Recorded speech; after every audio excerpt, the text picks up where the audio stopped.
Donc voilà, l'enregistrement est lancé. Donc, je me présente pour ceux qui ne me connaissent pas, Pascal Galland, je suis le vice-président du Club Vega à Cap-Rouge, dans la région de Québec. Puis, dernièrement, j'ai pris sur moi de réussir à essayer d'aller chercher une photo de la comète C2022 E3 ZTF. Donc, vous avez une belle image présentement. Là. Si tout le monde voit mon écran, là, je suis supposé d'être en partage, j'espère que oui. Me le taper dans le chat si jamais il y a quelque chose qui marche pas puis que vous voyez pas l'écran. Donc, la photo qui est présentement là, c'est pas la mienne. Je me suis permis d'aller en chercher une sur le site astrobin.com d'astrophotographe que je considère probablement un peu plus expérimenté que moi. Donc, ça fait quand même une belle photo. La comète en question, la C2022 que vous voyez ici, qui est passée au plus près de la Terre au 1er février dernier, était quand même relativement faible en magnitude. On en a eu une autre belle en 2020, la C2020 Neowise, qui, elle, était beaucoup plus visible, elle passait plus proche de la Terre, elle était plus grosse, elle était plus facile à attraper, on la voyait à l'œil nu, hein. Tandis que celle-ci, celle de cette année, n'était pas vraiment visible à l'œil nu, il fallait avoir de l'équipement pour. Donc, sans plus tarder, on va essayer de... Bon, voilà. Pour discuter du webinaire et de l'atelier d'aujourd'hui, me permets toujours, quand je fais ce genre de discussion-là, de mettre au moins une slide de prérequis. Je m'attends quand même à ce qu'il y ait certains, on va pas couvrir l'ensemble des bases de l'astrophotographie. Ça serait beaucoup trop long. Je voudrais pas qu'on finisse trop tard. Donc, ce que je vais assumer à ce moment-ci, c'est que la majorité de l'audience a quand même une certaine connaissance de base sur l'acquisition astrophotographique et l'équipement qui est associé, donc les télescopes, les montures équatoriales, ce genre de choses-là, les autoguideurs, parce qu'on ne va pas discuter en profondeur de ces aspects-là. Ensuite de ça, d'avoir une connaissance d'un pipeline de post-traitement simple pour faire de l'astrophoto. Donc, quand on fait de l'astrophoto, on capture nos images.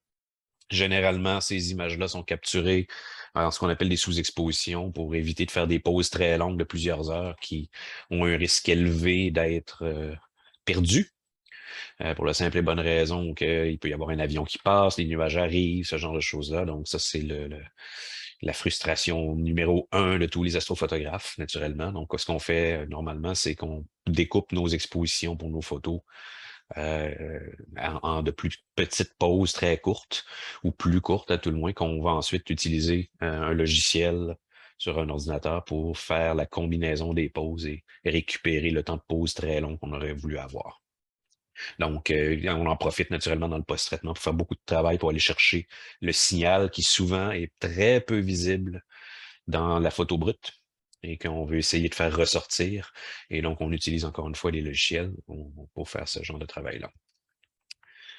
Je vais assumer, le logiciel qu'on va utiliser ce soir, c'est le plus connu par les astrophotographes, je dirais le plus utilisé, c'est le plus Là, complet. moi, il faut que je retourne sur mon écran en arrière pour mettre mon son. Donc, c'est PixInsight. Et j'assume que vous allez avoir des notions de base de PixInsight parce que je ne vais pas couvrir tous les détails pour faire le tour de l'interface rapidement si les gens ont des questions. Et en passant, si vous avez des questions, vous ne gênez pas à les écrire dans le chat. J'ai ma fenêtre de chat ouverte dans Zoom. Ou ouvrez votre micro, puis arrêtez-moi et posez-moi les questions. Ça va me faire plaisir de vous y répondre. Finalement, les autres outils utilisés, recommandés, qu'on appelle Star Exterminator et Noise Exterminator, sont pas nécessaires pour faire le traitement d'une comète, mais c'est des choses que je recommande. Donc, en soi, on peut s'en passer. Je vais expliquer comment on peut s'en passer, mais je vais expliquer aussi pourquoi je veux les utiliser. Donc, j'assume que vous avez peut-être entendu parler à tout le moins de ces logiciels-là. Sinon, c'est pas plus grave que ça. Je pourrais même aller sur la page web et vous montrer où ça se trouve. Je mettais ce point-là, je vais y revenir. CUDA, c'est une abréviation pour au niveau c'est en informatique, vous allez rencontrer ça. C'est un type de langage et d'architecture pour les cartes graphiques dans les ordinateurs. Pourquoi je le mentionne ici, c'est que PixInsight et en particulier Star Exterminator sont des logiciels qui peuvent bénéficier de beaucoup de la présence d'une carte graphique. Souvent, on va appeler une carte de gamer, de joueurs de jeux vidéo et ce genre de choses-là, mais on peut utiliser ces cartes graphiques-là qui sont essentiellement des processeurs spécialisés pour le graphique, mais on peut les utiliser à faire des calculs très poussés. Et les logiciels comme Star Exterminator l'utilisent. si on veut, mais par contre, ça demande une installation relativement complexe là, pour faire en sorte que ça marche sur le PC. Je couvrirai pas ce détail-là ce soir. Ceci dit, il y a des tutoriels qui existent sur le web. Probablement que je vais finir par me convaincre d'en faire un qui sera sur YouTube, parce que la majorité de ces tutoriels-là sont en anglais. Donc, si vous ne parlez pas anglais, c'est un petit peu plus difficile de s'en sortir. Donc, pour ce soir, qu'est-ce qu'on va couvrir? D'abord, c'est quoi les défis de l'astrophotographie de comète comparé à faire de l'imagerie du ciel profond? Donc, une photo d'une nébuleuse, d'une galaxie, ça se fait d'une certaine façon. Il y a certaines règles qu'on essaye de suivre. Au niveau de la technique, quand on parle de faire du planétaire, c'est un autre type de technique parce que la différence entre le planétaire et les nébuleuses, disons, les nébuleuses, c'est généralement très gros, ça couvre une grosse portion du ciel. Donc, vous pouvez utiliser un télescope qui ne fait pas un aussi fort grossissement. Par contre, c'est très, très faible en luminance, donc il faut prendre des pauses très longues. Les planètes, c'est totalement l'inverse. C'est des objets extrêmement petits, ça vous prend beaucoup de grossissement, mais c'est très brillant. Donc, les techniques sont différentes. Avec du planétaire, on va faire de la vidéo. Avec du ciel profond, on va faire de l'imagerie à pause longue. Les comètes se trouvent quelque part entre les deux et en fait couvrent, je vous dirais, le problème ou les difficultés des deux autres options ou des deux autres types de photos. Pourquoi? Parce qu'il faut considérer le déplacement à la magnitude de la cible. Donc, la comète est généralement faible en luminosité, elle est petite, puis en plus, elle se déplace. Puis donc, pourquoi les outils traditionnels de post-traitement ne fonctionnent pas? Mais on va essayer de couvrir ça rapidement là, sur une ou deux slides. Ensuite, on va revoir et faire une comparaison entre ce que j'appelle le pipeline de traitement cométaire versus le pipeline de traitement de ciel profond. Donc, ce que j'appelle un pipeline, c'est essentiellement les étapes de prise de vue, donc capture, prise de vue, calibration, les images, ce genre de choses-là. Puis après ça, réussir à faire les empilements parce qu'on a pris plusieurs photos qu'on veut empiler ensemble. Comme je vous le disais, on fait des sous-expositions pour avoir l'exposition finale. Puis le traitement par la suite, qui font toute partie du pipeline jusqu'à avoir une image qu'on peut publier. Les particularités à l'acquisition, quand on va faire du cométaire, on va couvrir ça. Les outils, je vais en parler assez rapidement. Donc, PixInsight, bien sûr, Star Exterminator, et il y a quelques alternatives qu'on peut mentionner. Je vais m'attarder un petit peu pourquoi je dis que c'est idéal. Pourquoi utiliser PixInsight? Pourquoi c'est idéal pour faire de la photo cométaire? Il y a d'autres options, bien sûr, mais PixInsight a certains avantages.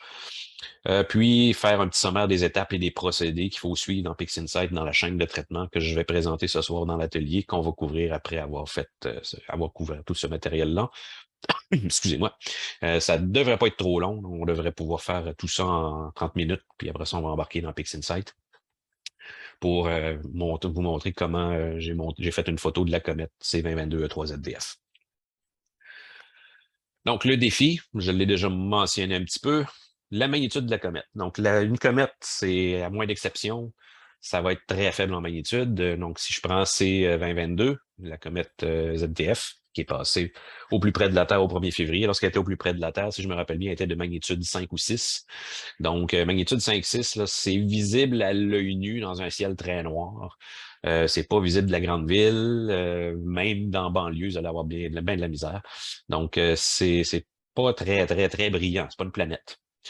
Donc, c'est comme les objets du ciel profond. Si vous voulez faire une photo, vous allez devoir prendre une approche par empilement avec des temps, parce que ça vous prend des temps d'exposition longs. Sauf que, deuxième point, la comète, elle va se déplacer à une vitesse supérieure au taux sidéral. C'est-à-dire que la comète elle-même n'est pas fixe, entre guillemets, disons ça comme ça, dans le ciel, avec le mouvement de la comète uniquement dû à la rotation de la Terre, comme c'est le cas pour les étoiles et les objets du ciel profond. Elle se déplace elle-même sur une orbite autour du Soleil. Donc, elle a le temps de se déplacer. Pendant qu'on prend les pauses, elle se déplace sur le ciel étoilé. Donc, quand on veut faire des photos avec une approche par empilement pour des temps d'exposition relativement longs, bien sûr, on doit faire un suivi, donc un suivi sidéral avec la monture. Et généralement, on utilise un autoguideur pour faire ça, pour s'aider à à raffiner le déplacement. Et le problème qui va arriver, c'est que si vous fixez les étoiles, ben vous fixez pas la comète. Et là, vous n'allez pas avoir un empilement qui est acceptable pour la comète, parce que la comète, elle s'est déplacée entre chaque pause de votre quand vous allez faire l'empilement, la comète ne va pas se superposer comme les étoiles le font. À l'inverse, on pourrait dire, ben, dans ce cas-là, je vais suivre la comète. Si je peux l'avoir, parce que si elle est tellement faible sur une image de quelques dizaines de secondes, peut-être que je ne serai même pas capable de l'avoir. Je dis quelques dizaines de secondes, c'est dans l'autoguideur. L'autoguideur, c'est plus 1, 2 secondes, donc jusqu'à 5 secondes que vous allez utiliser pour faire des pauses, parce que ce que vous voulez, c'est guider votre monture sur les étoiles ou sur le ciel et suivre la cible, puis la garder dans le champ de vue au même endroit.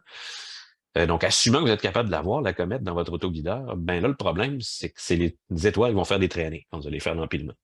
Parce que là, vous allez fixer la comète, puis les étoiles, eux autres, ils vont pas se déplacer à la même vitesse. Donc, dans tous les cas, un empilement standard, qui est la technique qu'on utilise pour les objets du ciel profond, va mener à une image de mauvaise qualité. Donc, il faut utiliser une autre approche qui complexifie un peu le travail dans le pipeline de traitement. Donc, pour vous donner un exemple, ce que j'appelle la référence stellaire versus cométaire, c'est que dans le premier cas, si je fixe les étoiles et que je me sers des étoiles pour faire le suivi, on va obtenir une image qui, brute, à peu près, là, va se ressembler à ça. Faites pas attention à la couleur du ciel de fond. C'est une pause en fait, c'est l'empilement qui a été rapidement étiré, puis j'ai éliminé le vert pour que ce soit un peu plus visible. Mais ce que vous voyez, c'est que les étoiles font des points, comme on s'attend, parce que là, on a fait un empilement avec la référence sur les étoiles. Le problème, c'est que la comète, c'est la ligne qui est ici, en plein milieu. On voit qu'elle est coupée parce que là, les pauses qui ont été utilisées, il y a eu quand même un intervalle là, où est-ce que la monture a été réajustée. Mais on voit que la comète s'est déplacée sur le fond étoilé. Et parce qu'on a pris on prend les pauses en fixant les étoiles quand on fait l'empilement, mais c'est la comète qu'on voit pas. À l'inverse, si on fait la référence sur la comète, vous allez obtenir ça. Là, on voit bien la comète, mais c'est vos étoiles qui font des traînées. Donc, c'est le défi principal de faire de la photo d'une comète. Généralement, ce qu'on veut, c'est réussir à avoir la comète puis avoir les étoiles aussi. Donc, il y a des façons de faire, mais pas purement en acquisition. Il va falloir faire du traitement d'image pour réussir à aller chercher ce type de photographie. Donc, parlons-en du pipeline de traitement. Donc, si on prend le pipeline standard quand on fait une image d'une nébuleuse ou du ciel d'une galaxie, un objet du ciel profond, qui est généralement très faible en luminosité. Donc, au niveau de la capture elle-même, donc quand vous installez le télescope, vous faites vos images, donc vous capturez vos brutes, qu'on appelle, donc les images brutes. Donc, vous faites la capture des sous-expositions. Normalement, là, vous allez prendre aussi vos images de calibration. Donc, les dark pour éliminer le bruit thermique de votre caméra. Les flats pour corriger les imperfections du train optique, donc des lentilles du télescope ou du miroir, essentiellement toutes les optiques du télescope, de comment il est monté. Puis les bias qui viennent corriger le bruit électronique de la caméra. Donc, on capture toutes ces images-là. Ensuite de ça, ben, on va aller dans un logiciel, puis faire le travail de générer l'empilement, ce que j'appelle, j'ai mis le terme anglais, là, mais l'empilement maître ou le master stack en anglais. Donc, pour faire ça, généralement, la routine consiste à prendre vos images de calibration, les passer dans une étape qu'on appelle la calibration et la débayerisation des brutes. Bon, débayerisation, c'est un mauvais français, c'est un anglicisme qui vient de debayering en anglais. C'est pour les caméras couleurs. Donc, quand on utilise une caméra couleur, ben, le capteur de la caméra utilise des petits filtres de 3 couleurs, les 3 couleurs primaires rouge, vert, bleu. Puis, chaque pixel sur la caméra a son petit filtre et ça vient par groupe de 3, essentiellement. Donc, ça crée un patron avant que le logiciel puisse générer les couleurs. Il doit connaître le patron, puis de ces filtres-là. Puis, on va faire ce qu'on appelle une débayerisation pour générer l'image couleur. Ensuite de ça, ben, il faut que l'ensemble des images brutes, une fois calibrées et débayerisées, ben, il faut les aligner. Donc, on fait un alignement sur les étoiles pour que toutes les images soient alignées une par-dessus l'autre. On peut généralement faire une étape de normalisation sur toutes les images alignées pour réajuster ou équilibrer les niveaux de luminosité pour éviter qu'il y ait un problème à l'intégration, qu'il y ait certaines images ou sous-expositions qui soient plus proéminentes que d'autres ou qui génèrent plus d'impact que d'autres. On cherche à avoir un équilibre pour faire un meilleur moyen-âge. On fait l'intégration des brutes, donc là, on fait le vrai empilement. Tout a été aligné, tout a été normalisé, on a les images couleurs calibrées. On empile tout ça pour générer l'image finale qui, elle, va avoir le temps d'exposition complet et générer ce qu'on appelle le master stack. Donc, toute cette étape-là, en rouge vin, là, à peu près, c'est ce qu'on appelle le pré-traitement. Donc, c'est ce qui va générer le master stack, c'est l'image sur laquelle, qui va être l'image brute à la sortie de votre pré-processing ou de votre pré-traitement. Et là, bon, on va faire le vrai traitement d'image, c'est-à-dire manipuler l'image, faire ses corrections, donc enlever les gradients, donc enlever le bruit de fond, faire l'étirement des tonalités pour l'amener dans un niveau non linéaire, faire ressortir tout le signal qu'il y a dans l'image, et ainsi de suite. Donc ça, c'est tout un travail. Il y a plusieurs étapes là-dedans que je ne vais pas exploser ici. Puis on fait une composition finale, généralement avec Photoshop ou quelque chose comme ça, la saturation des couleurs, ce genre de choses-là, puis on va publier. Donc ça, c'est le pipeline standard pour un objet du ciel profond. Qu'est-ce qui se passe lorsqu'on veut faire une comète? Ben, on part avec la même chose. On fait nos sous-expositions, on fait les darks, les flats, les bias, puis c'est dans la chaîne de pré-traitement qu'il y a un changement. Donc on va générer deux empilements maîtres, deux stacks master, un pour les étoiles, un pour la comète. Et pour faire ça, ben, la première étape, c'est qu'on prend toutes nos sous-expositions, on fait exactement la même chose, calibration, débayerisation de tous les bruts. Et c'est à l'alignement, à l'étape d'alignement qu'on va faire une séparation. On va faire deux alignements, un sur les étoiles, puis un sur la comète. Donc, ça prend un outil spécial pour faire l'alignement sur la comète plutôt que sur les étoiles, mais il y a certains logiciels qui ont ça, dont PixInsight. Puis après ça, ben là, on finit le pré-traitement pour chacun des deux master stacks. Donc, l'alignement stellaire, la normalisation, l'intégration des bruts stellaires, une fois tout ça fait, c'est la même chose que pour un objet du ciel profond. Mais après ça, on fait un alignement cométaire à part. On vient éliminer la présence des étoiles dans les bruts cométaires. Puis après ça, on fait l'intégration des bruts cométaires sans les étoiles. Donc, il y a juste la comète qui reste dans l'image et on vient créer notre comet stack, donc le comet master stack ici. Donc, la chaîne de pré-traitement est différente parce on la parallélise sur deux images. Par la suite, on prend chacun des stacks, on vient faire les manipulations et les corrections d'images pour chacune en fonction de ce qu'on a comme signal. Dans le cas du Star Master, une fois qu'on a fait les manipulations, on vient extraire les étoiles et on garde les étoiles. On élimine le reste. On conserve pas le reste. Et on vient fusionner les deux stacks. Donc, juste les étoiles du Star Master, juste la comète dans son Master Stack. On fait la fusion, on fait la composition finale et on publie.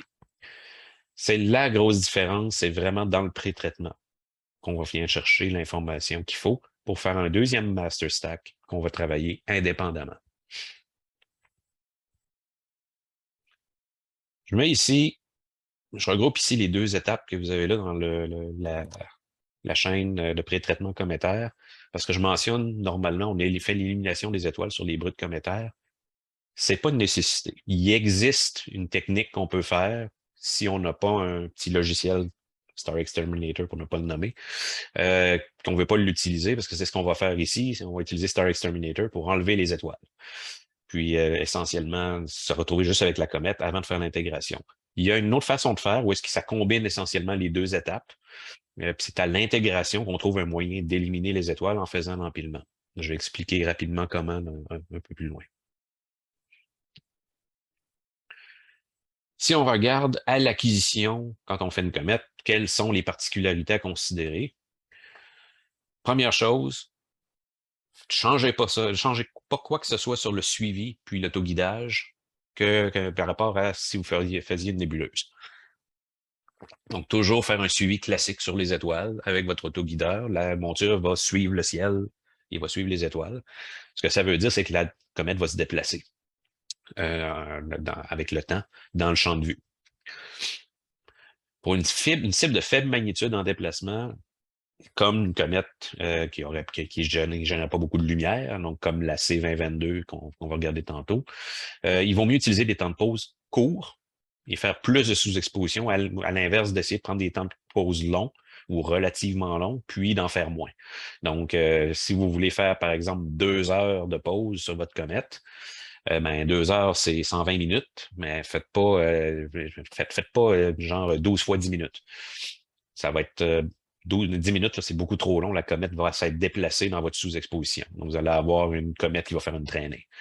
À l'inverse, c'est beaucoup mieux de dire, ben, je vais prendre une pause de 30, 40 secondes, ou disons 1 à 2 minutes, gros maximum, puis d'en faire plus. Ça c'est des avantages, bien sûr. Donc, c'est ce que je viens de mentionner, qui apparaît ici, typiquement 30 à 2 minutes, là. Donc, une demi-minute à 2 minutes.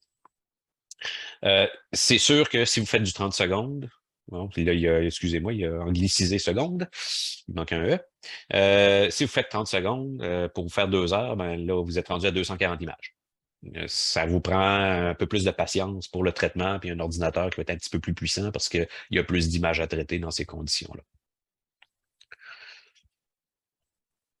Les outils pour le post-traitement. Donc, qu'est-ce que ça prend pour faire un post-traitement comme Ether?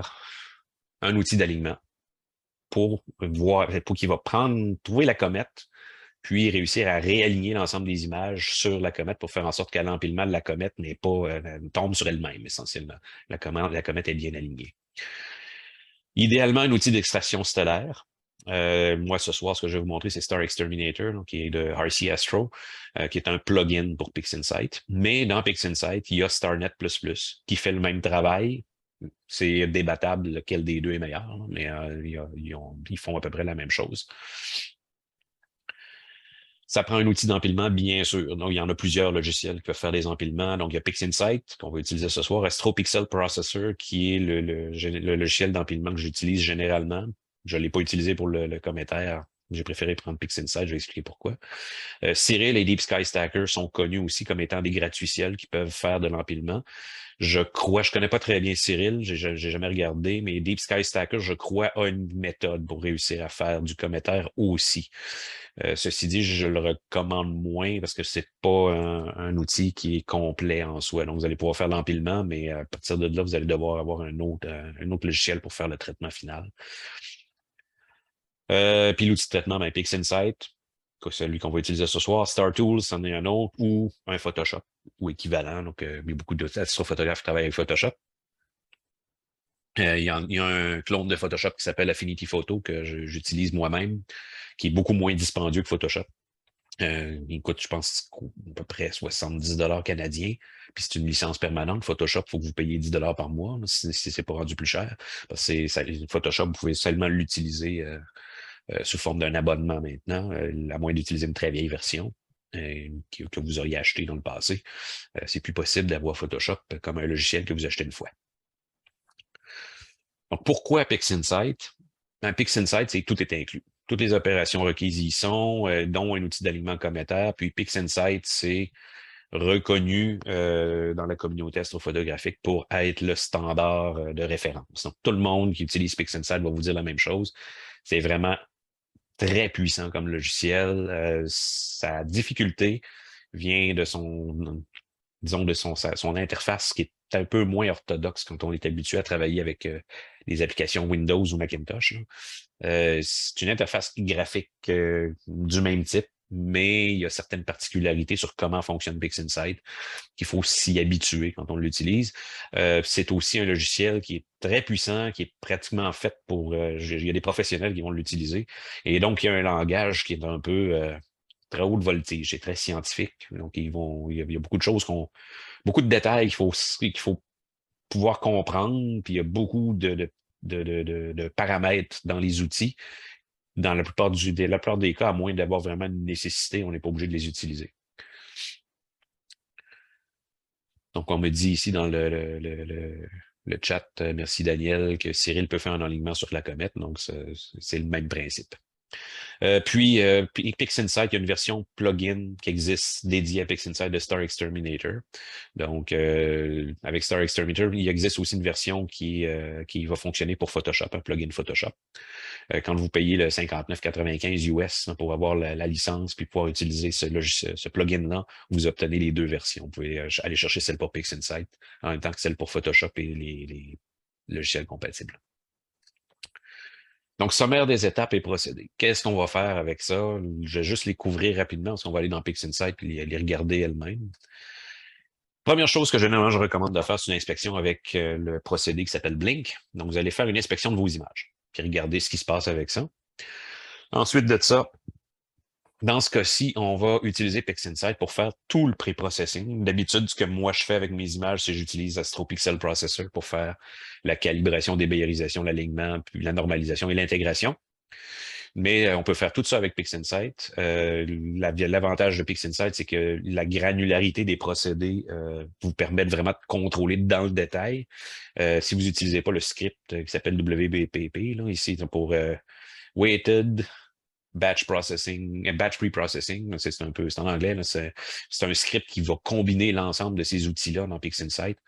Mais ben, PixInsight a un outil pour la calibration, il y a un outil pour la débayerisation, il y a un outil pour l'alignement, il y a un outil pour la normalisation, et ainsi de suite. Donc, vous pouvez faire chacune des étapes manuellement avec PixInsight. Ce que vous pouvez faire aussi avec AstroPixel Processor, mais AstroPixel Processor est peut-être un petit peu plus convivial là-dessus. Donc, PixInsight, la convivialité, il vient de la donner à travers ce script-là.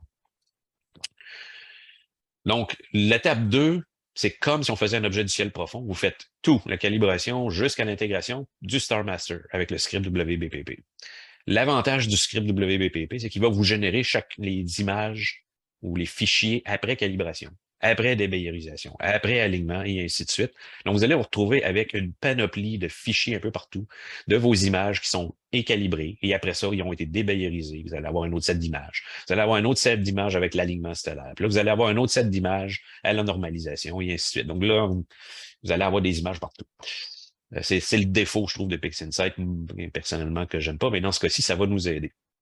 Parce que ce qu'on va faire, c'est qu'on va reprendre les images post-alignement stellaire. Donc, une fois l'alignement stellaire, l'intégration du StarMaster faite, les images post-alignement stellaire après cette étape-ci vont être disponibles pour faire l'alignement cométaire. Donc, on va repartir de ces images-là et on va utiliser l'outil dans PixInsight qui s'appelle Comet Alignment, qui va faire le travail d'aller réaligner la série d'images, puis vous générer une autre série d'images avec la comète alignée, plutôt que des images alignées sur les étoiles.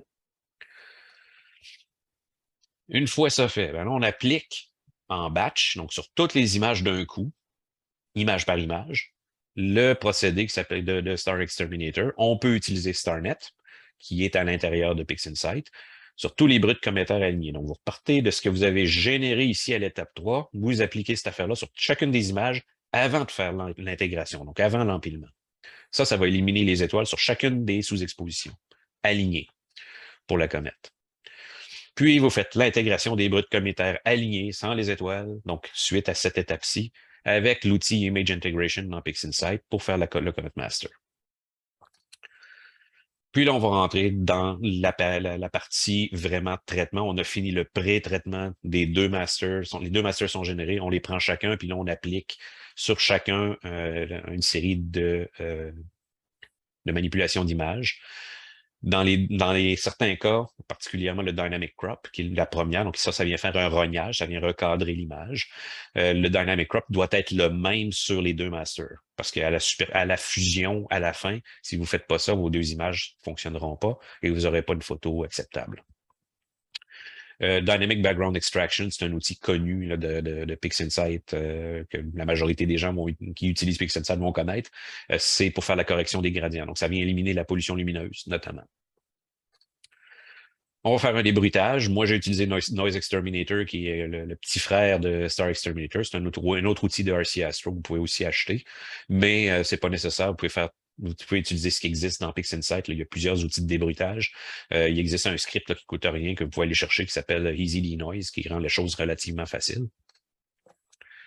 Une fois ça fait, là, on fait ce qu'on appelle l'étirement de tonalité, c'est-à-dire on vient chercher l'information qui est dans l'image, qui jusqu'à maintenant était linéaire, donc tout le signal est perdu dans les tons les plus sombres, puis là, on vient les étirer vers le blanc avec une transformation d'histogramme dans PixInsight. Puis ça va vous générer l'image qui va vous permettre de voir la comète très bien.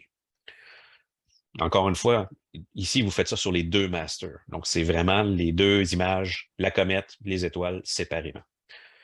Là, vous prenez l'image qu'on appelle le Star Master, puis avec Star Exterminator ou StarNet, vous venez extraire les étoiles, puis vous allez rejeter le reste. Donc, plutôt que d'éliminer les étoiles, vous dites à Star Exterminator, sors-moi les étoiles de là, puis élimine le reste. Une fois ça fait, là, vous faites les traitements divers du Comet Master et des étoiles sur les couleurs. Vous les calibrez les couleurs pour que vos étoiles aient l'air d'être les bonnes couleurs. Mais si vous avez des étoiles vertes ou mauves, vous allez avoir quelques commentaires de certains astrophotographes si vous montrez la photo. Donc, généralement, ce qu'on veut faire, c'est une calibration des couleurs, donc une balance de blanc, généralement, qui revient à dire les étoiles devraient être bleues, jaunes, rouges, dans ces tons-là, et pas dans le vert ou dans le violet, c'est sûr. Donc, il y a plusieurs procédés PixInsight qu'on peut utiliser. Et puis ça, c'est beaucoup plus à la discrétion de chaque astrophotographe quand vous faites le traitement. En outre aussi, vous allez travailler les contrastes, aller chercher le détail. Donc, faire ce qu'on appelle du sharpening, l'exposition de détails, ce genre de choses-là. Il faut faire attention pour pas augmenter le niveau de bruit. Quand on fait du sharpening, généralement, ça génère du bruit. Donc, il faut faire attention à ça. Donc, c'est toutes des particularités du traitement qu'on doit penser, qui est la même chose que vous allez rencontrer lorsque vous allez faire de la photo du ciel profond. Et pour finir, à faire une fusion des deux masters après votre traitement avec un outil qui s'appelle Pixelmatte. Il y a d'autres façons de le faire, mais Pixelmatte, je vais vous montrer une belle petite fonction là, qui est pas de moi, mais qui permet, qui est en fait est fournie par le créateur de Star Exterminator, qui permet de fusionner les étoiles avec votre master de comète, qui va vous donner une image qui est quand même très bien au final. Avec les étoiles, on n'a pas vraiment l'impression d'avoir séparé les deux, donc c'est pas très artificiel à la vue. J'ai mentionné au début que l'étape dans le pré-traitement d'éliminer les étoiles sur chaque sous-exposition avec la comète une fois que la comète est alignée était peut-être pas nécessaire. Donc, c'est une alternative à utiliser soit StarNet, soit Star Exterminator. Ce sont des outils qui, d'abord, sont basés sur l'intelligence artificielle. Donc, tout le monde parle d'intelligence artificielle de nos jours. Du moins, dans le domaine où je travaille, j'entends rien parler de ça. Aller parler à un programmeur, il va en baver juste à vous en parler. Presque tout le monde court après ça. Donc, faire de l'apprentissage profond, ce genre de choses-là. Donc, c'est des outils qui utilisent des réseaux neuronaux, qu'on appelle, mais qui sont très demandants sur la puissance de l'ordinateur. Fait que quand vous faites ça sur plusieurs images de la comète, une à une, chaque image peut prendre plusieurs minutes d'analyse pour que le travail se fasse et que ces deux outils-là vous génèrent une image pas d'étoile. Fait que je vous laisse imaginer, si on prend l'exemple de tantôt, vous voulez 120 minutes de pause sur votre comète à 30 secondes par image, ça vous fait 240 images. Prenez 240 images fois 10 minutes. C'est très long. Donc, vous préférez peut-être pas utiliser ces outils-là à ce moment-là. En plus de ça, Star Exterminator, comme je l'ai mentionné plus tôt, c'est pas gratuit. C'est pas très cher, mais c'est pas gratuit. Quand on combine ça, si vous n'avez pas PixInsight et que vous voulez avoir PixInsight Star Exterminator en plus, PixInsight coûte à peu près, si je me rappelle bien, 230 ou 240 €. Donc, ça revient à 350 $ canadiens. Donc, il faut payer ça plus Star Exterminator. Mais remarquez qu'une fois que vous avez payé PixInsight, vous n'aurez pas besoin de grand-chose par la suite. Ça fait tout à peu près. Donc, il y a deux façons d'adresser ça. Je mentionnais au tout début CUDA, c'est UDA. Donc, si l'ordinateur de traitement que vous utilisez a une carte NVIDIA, une carte graphique NVIDIA, qui est récente, donc de la gamme RTX, donc RTX 2000, 3000, 4000, mais ils sont rendus à 4000, je pense. Il est possible d'accélérer significativement les deux outils, que ce soit Star Exterminator ou StarNet, en utilisant le GPU lui-même, donc le processeur sur la carte graphique avec le set d'instructions CUDA. Puis ça peut aller à un facteur qui est supérieur à 10 fois plus rapide. Pour vous l'indiquer, je crois qu'avec Star Exterminator, j'ai essayé initialement sans ça. Une image, ça prenait facilement 4-5 minutes avec l'ordinateur que j'ai. Puis après avoir installé le set d'instructions CUDA et l'utiliser, ça prenait 20 secondes. Donc, c'est assez phénoménal la rapidité qu'on gagne à utiliser ça. Ça fait travailler la carte graphique au lieu de faire travailler votre microprocesseur.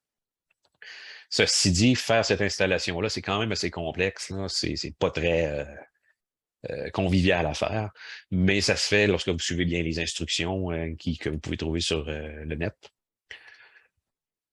Ceci dit, si vous ne voulez pas utiliser ces outils-là, il existe une alternative, mais elle ne fonctionnera pas toujours bien.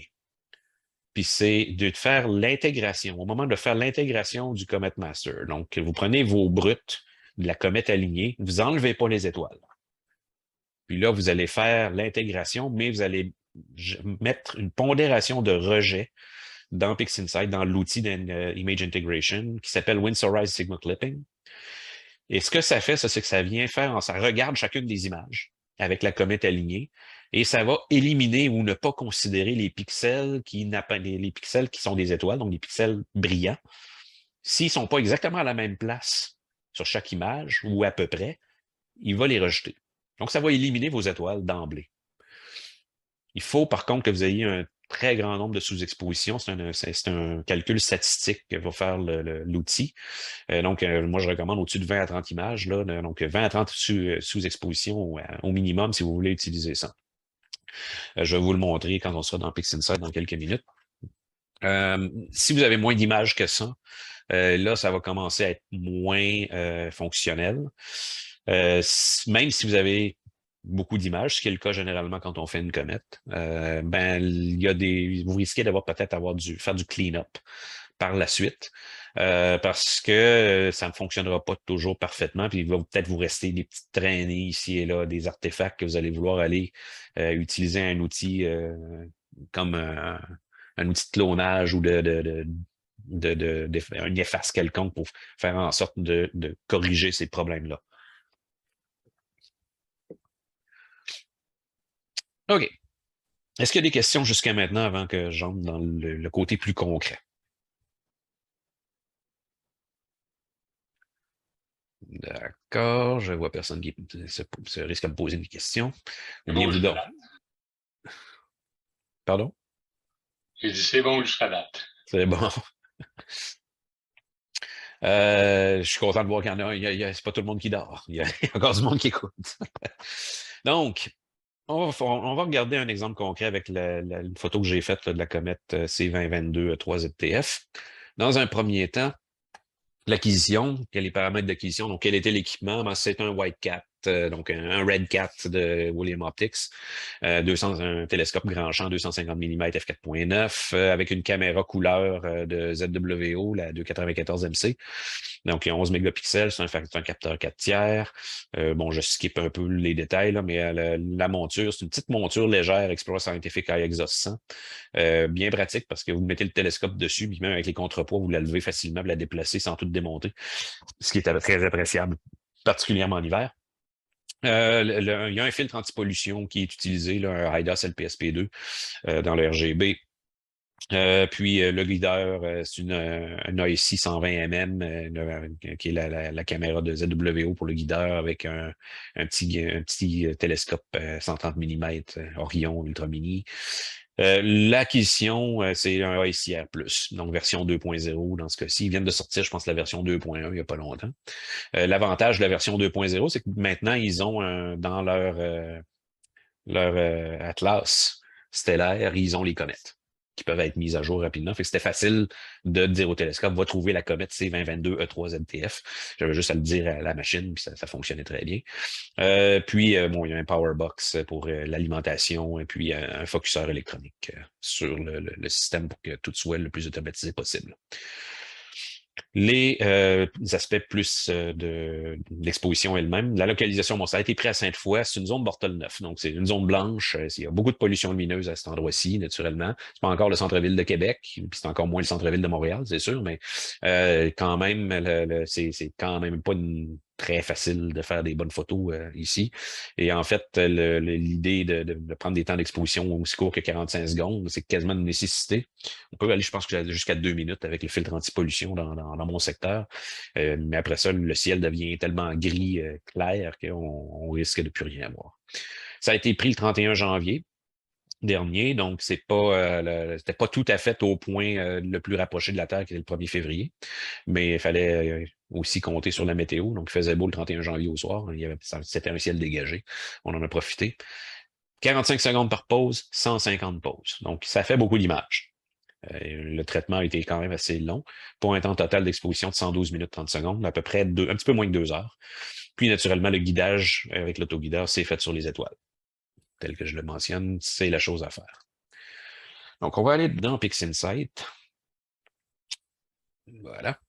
Donc, PixInsight, pour ceux qui ne le connaissent pas, je me rends compte que peut-être c'est pas très facile à lire parce que le détail les menus et autres, ça doit apparaître assez petit là, dans le partage. Je pense que c'est encore lisible. Donc PixInsight, rapidement, juste au niveau de l'interface pour ceux qui connaissent moins bien. Première chose, ici en bas, là, il y a 4 petits carrés que vous voyez là. Ça, c'est les 5 petits carrés, je devrais dire. C'est les workspaces. Donc, les workspaces, c'est des surfaces de travail différentes. Là. J'en utilise 3 ici. Celle-là que vous voyez dans l'écran, là, vous voyez des outils puis des images ici là, qui sont minimisées. Mais j'en ai un autre workspace qui est ici, puis un autre qui est ici, où est-ce que là, il y a beaucoup, beaucoup de choses. Donc, on va les passer un après l'autre. Sinon, PixInsight, de la façon dont ça fonctionne, chaque outil qu'on appelle des process, vous les avez tous ici, là, donc All Process, vous voyez dans le menu. Ça, c'est tous les outils que PixInsight vous offre. Il y en a beaucoup. Certains se recoupent, là, il y a beaucoup de superpositions. Là. Si je vais, par exemple, dans Process, puis je vais juste aller Image, Intensity Transformations. Donc ça, c'est une catégorie d'outils qui vous permet de faire l'étirement. Donc, l'outil classique, c'est la transformation d'histogramme, c'est celui-là. Mais il y en a d'autres. Donc, Generalized Hyperbolic Stretch, Exponential Transformation. Il y en a toute une gang là-dedans qui vont toutes faire à peu près la même chose à quelques éléments après. Donc, Local Histogram Equalization ne fait pas ça. Ça, c'est un outil d'augmentation des contrastes locaux. Donc, on peut utiliser pour faire sortir du détail, et ainsi de suite. Donc, je ne veux pas prendre trop de temps là-dedans, là. Mais chacun des process, je vais juste en ouvrir un. On prend le CNR qui est déjà ouvert ici. Donc ça, la petite fenêtre que vous avez là, c'est un outil qui est très simple dans ce cas-ci. SCNR, ça vous permet de réduire ou de neutraliser une couleur, une des couleurs primaires. Généralement, c'est le vert qu'on veut neutraliser parce qu'il y a les images, quand ils sortent trop verts, il n'y a pas de vert supposément dans l'espace, excepté que les comètes, eux autres, ils émettent du vert à cause de leur composition. Donc, il faut faire attention à ça. Mais pourquoi je m'attarde, là, c'est l'interface. Dans tous les outils, vous allez avoir en bas la barre grise ici avec des petits icônes. Le plus important, c'est probablement le petit triangle que vous avez là, qui s'appelle New Instance. Ça, c'est, si je clique dessus, je l'amène sur le bureau, il vient de me créer un process identique. Ce que ça veut dire, c'est que les process dans PixInsight sont des éléments à part au même titre que les images. Vous pouvez prendre un process, le sauvegarder, l'envoyer sur une image, puis sur une autre, puis sur une autre. Vous pouvez l'appliquer à plusieurs images parce que c'est quelque chose qui est indépendant, au même titre qu'une image. Donc, première chose que je veux mentionner. On va aller sur mon premier onglet.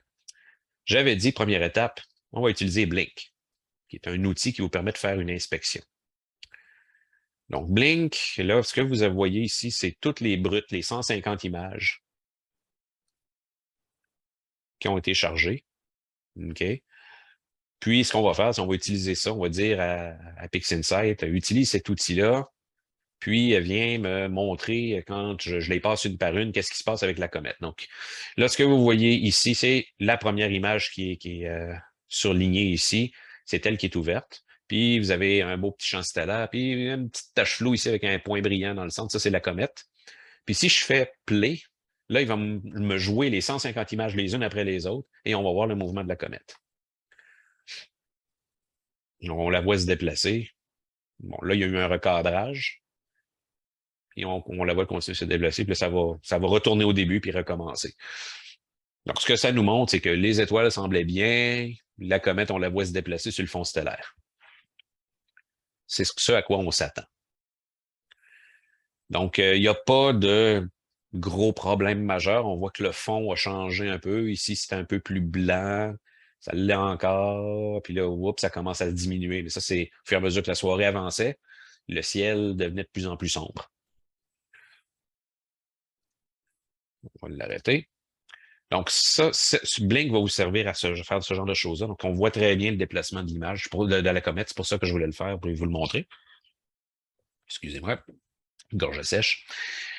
Donc, une fois que vous avez fait ça, puis vous pouvez dire, ben, OK, il y a certaines images sous exposition qui sont pas bonnes, je veux les enlever. On va les enlever on peut le faire à partir de Blink. Là, on choisit l'image, puis on fait clear en utilisant ce petit bouton aussi en bas. Là. Close all image. Non, ça, c'est close all. Mais il y a un moyen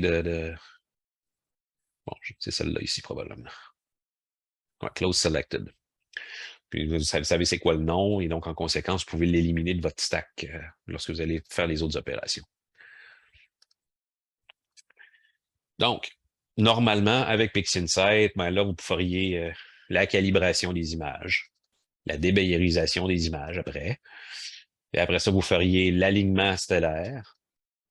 Donc là, vous alignez les images ensemble. Puis, normalement, on va faire une normalisation locale pour, ensuite de ça, faire l'intégration. Tous ces outils-là, un après l'autre, comme je disais, vous avez la granularité de PixInsight, vous permettre de faire chacune des étapes à la main, une après l'autre, avec beaucoup de contrôle. Ceci dit, il y a plus simple avec PixInsight pour faire tout ce travail-là qui correspond essentiellement à la chaîne de pré-traitement du ciel profond. Outre les process dans PixInsight, vous allez avoir ce qu'on appelle des scripts. Les scripts viennent combiner essentiellement des process. C'est basé sur le langage de programmation interne à PixInsight. Donc, il y a des utilisateurs qui se sont amusés à faire des scripts. Donc, ici, il y en a plusieurs, mais le plus important, c'est Batch Processing, première catégorie en haut. Puis WBPP, ou Weighted Batch Preprocessing, c'est le dernier ici en bas du menu. Et on ouvre. Ça y prend un certain temps à ouvrir. C'est parce que les images sont déjà préchargées, je crois.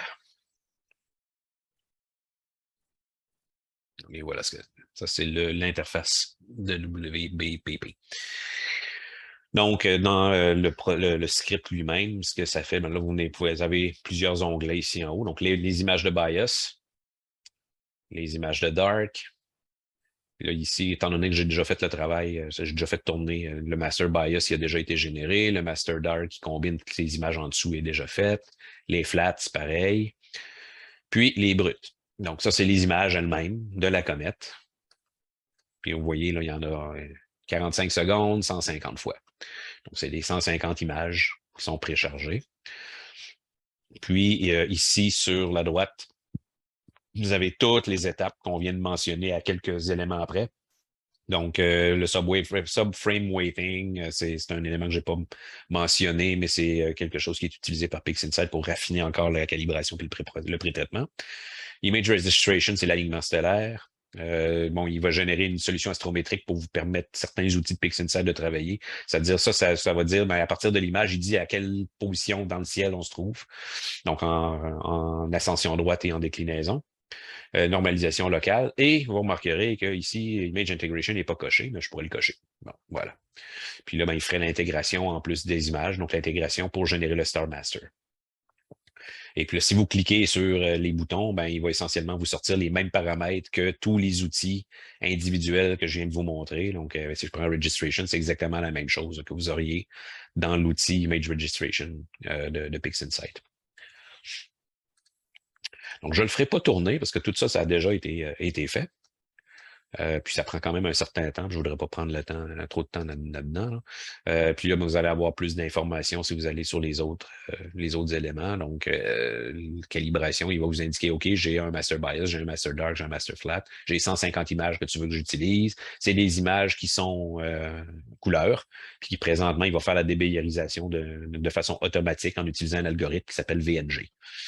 Donc, si je ne me trompe pas, c'est dans CFA Settings. Ah, ça doit être dans Light, je vais le chercher. Bon, vous voyez à quel point je l'utilise souvent, je me rappelle même pas c'est où. Donc, en soi, ce script-là est très utile pour faire toute la chaîne. Surtout quand on fait des objets du ciel profond, où vous n'avez pas besoin de faire des particularités. Vous allez générer votre Star Master avec ça, puis ça va régler la question. Vous allez avoir une image qui va ressembler à ceci. Le Star Master Clone. Puis là, vous voyez que cette image-là n'est pas très belle. C'est très vert, mais ça, c'est la pollution lumineuse. La comète n'est pas très visible non plus, mais quelque part là, mais on voit les étoiles, à tout le moins.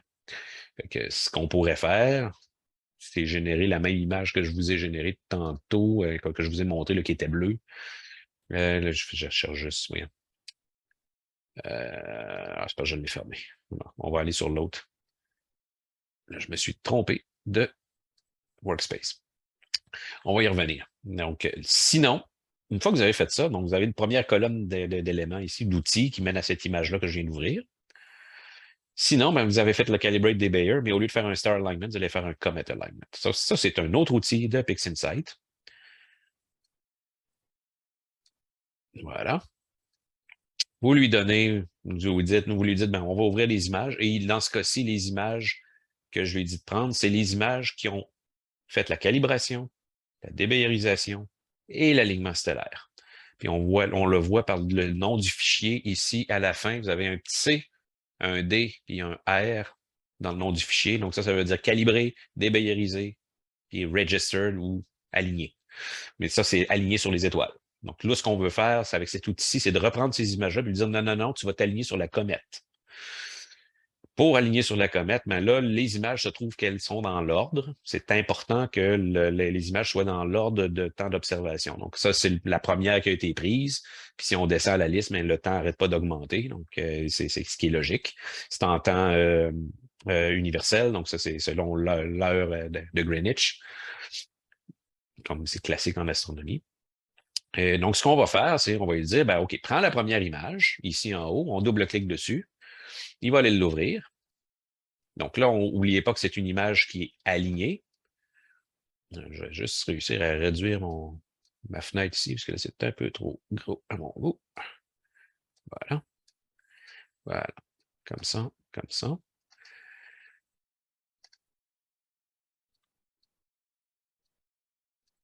Donc là, pourquoi on a ces espèces de bordures noires ici, là? C'est parce que l'image a été alignée sur les étoiles. Donc, elle est déjà prête. Si je voulais faire une intégration sur les étoiles, elle a été alignée, fait que toutes les images vont s'empiler les unes sur les autres. Et celle-ci, par rapport à l'image de référence, a été décalée de beaucoup. Parce que, encore une fois, la comète, je l'ai pris en 2 temps. Donc, j'ai fait un réalignement à mi-chemin. J'ai réaligné le télescope parce que la comète s'en venait trop proche du bord de l'image, puis je voulais la recentrer. Donc là, on ne voit pas très bien, puis c'est parce que l'image n'est pas vraiment étirée dans le... Oui, elle a été étirée. Ah, là, voilà. OK. Là, ce que j'ai fait, c'est que j'ai fait un étirement de preview qui nous permet d'aller chercher l'information dans l'image, puis on voit la comète ici dans le centre. Donc, ce que je veux, c'est l'outil, ce qu'il me demande, c'est de dire, OK, où se trouve la comète? Là, on va zoomer dedans, puis on va aller lui dire, la comète se trouve ici. Et là, il va mettre un point d'identification. Il va dire, OK, je sais où est localisée la comète sur la première image. Une fois ça fait, on peut fermer. On revient sur l'outil. On va aller chercher la dernière image, celle-ci. Il va m'ouvrir. On va la rendre un peu plus grande. Puis on va faire ceci. Et voilà. Vous voyez que la comète s'est déplacée. Et vous voyez aussi qu'il n'y a plus les bordures noires, parce que ça, c'est la dernière image, donc c'était l'image de référence appartenait à ce set d'images-ci. Donc, je fais zoomer à nouveau, on va aller chercher la comète, puis on fait la même chose. Donc, on va la chercher, et on lui dit, la comète se trouve ici. Une fois que ça c'est fait, on revient là. Et là, il a toute l'information qu'il faut. La première image, où elle est positionnée, la comète. La deuxième image, la dernière image, où elle se trouve. Il va se servir du temps d'observation pour établir la trajectoire de la comète sur chacune des images. Et donc, à partir de là, ça va permettre au logiciel de positionner l'ensemble des images sur la comète pour chacune des images. Et donc, en conséquence, la comète va faire un empilement qui est correct. Normalement, là, ce qui vous reste à faire, c'est d'aller sélectionner un répertoire de sortie où est-ce qu'il va mettre toutes les images alignées. Par exemple, dans ce cas-ci, on pre-processing, on pourrait aller... je ne le ferai pas, là, j'ai déjà les images, mais on va lui dire, ben, va dans Comet Align, par exemple.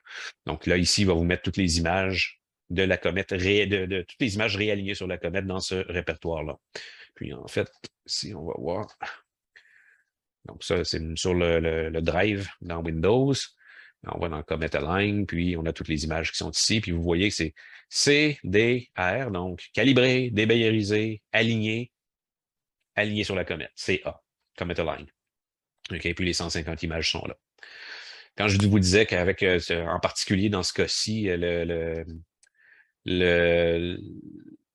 ça génère beaucoup de fichiers, mais il y a 150 images dans chacune des catégories. Donc, c'est en calibré, donc les images calibrées, sont ici, si je ne me trompe pas, c'est ça. Voilà. Il y en a 150 images de générer.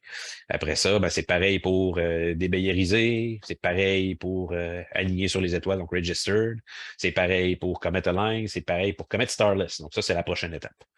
Où est-ce que là, on va enlever les étoiles. Donc, c'est essentiellement ça que l'alignement cométaire, l'outil d'alignement cométaire dans PixInsight va faire. Vous lui dites la première image, où se trouve la comète, la dernière image, où se trouve la comète.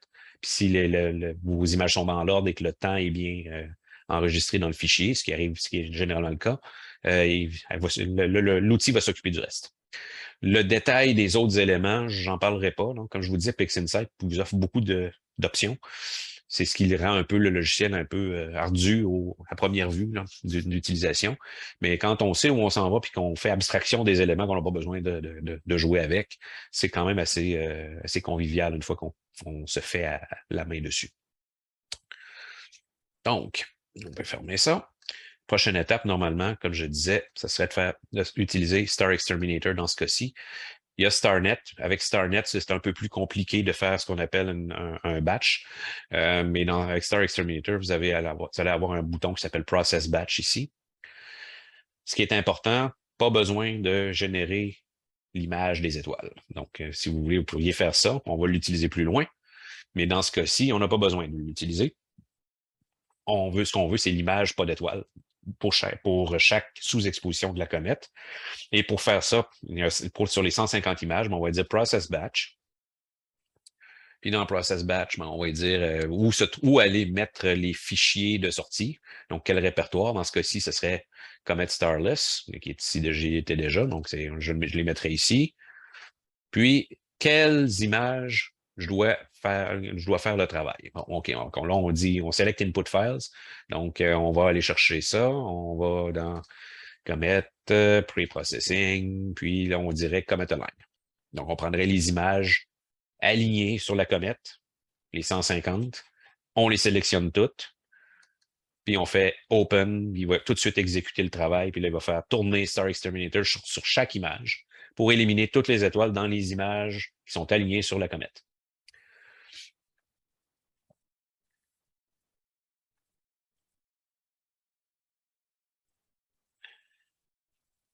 Par la suite, normalement, là, on vient faire l'intégration sur les étoiles si elle n'a pas déjà été faite. Normalement, on l'a fait avec WBPP, donc avec le script de batch processing au tout début, fait que vous n'auriez pas normalement besoin de le refaire. Puis vous allez faire la même chose avec la comète, avec les images qu'on vient de générer sans étoiles. Donc, les images sont déjà toutes alignées. Tout ce qui vous reste à faire, c'est de faire le travail de les intégrer ensemble pour générer votre Comet Master. Puis ça vous donne les deux images ici. Donc, le Comet Master, il n'y a pas d'étoiles, on voit juste la comète. Le Star Master, on voit les étoiles, mais on voit pas que la comète est ici, là, mais elle fait une belle barre. Je vais vous la montrer. Une fois qu'on a fait un peu plus de traitement, on voit très bien ce qui sort. Donc, j'aurais peut-être pas dû fermer ces images-là. Bon. Je vous parlais d'une troisième méthode. Je reviens ici. Donc, si on fait un standard stack, donc ça, c'est l'image que je vous avais mis dans la présentation au début. Donc, c'est la même image verte que je viens de vous sortir, là, qui sort direct du script de pré-processing. Vous avez les étoiles sont bien alignées, puis vous voyez la belle ligne de comète que vous avez là, qui n'est pas ce qu'il y a de mieux. Donc, c'est pas ce qu'on veut obtenir. Pareillement, si on fait l'alignement sans faire l'élimination des étoiles, là, la comète est belle, mais vous avez plein d'étoiles avec des traces un peu partout. Là, il y a des artefacts aussi d'empilement, donc les images en s'empilant l'une par-dessus l'autre. Ça génère généralement des artefacts on élimine en faisant un recadrage par la suite. Fait que, je vous disais, si on veut se passer d'utiliser StarNet ou d'utiliser Star Exterminator, on peut faire une intégration. Ça ne marchera pas tout le temps, mais ça peut bien marcher. Mais je peux-tu élargir ça? Apparemment pas, je ne peux pas élargir ça. Bon. Anyway. OK, bon, là, je vais me passer de ça. Donc ça, encore une fois, c'est les images alignées sur la comète, mais ce coup-ci, les images alignées sur la comète avec les étoiles. Donc, on n'a pas fait l'élimination des étoiles. Puis là, on va faire l'intégration en allant dans la partie Pixel Rejection ici. Donc, chacune des barres grises, c'est un menu avec des fonctions. Donc, Image Integration, on va utiliser une combinaison par moyen-âge. C'est classique, là, vous n'avez rien à changer nécessairement dans cette partie-ci. Ce qui est important, c'est la partie Pixel Rejection 1, ici. Puis, vous allez prendre un algorithme de réjection, un algorithme de rejet des pixels qui s'appelle Winsorized Sigma Clipping. Typiquement, là, lorsque vous faites l'intégration des étoiles, vous allez utiliser potentiellement ça ou du Sigma Clipping si vous n'avez pas beaucoup d'images, ou vous pouvez carrément dire « fais pas de rejet du tout ».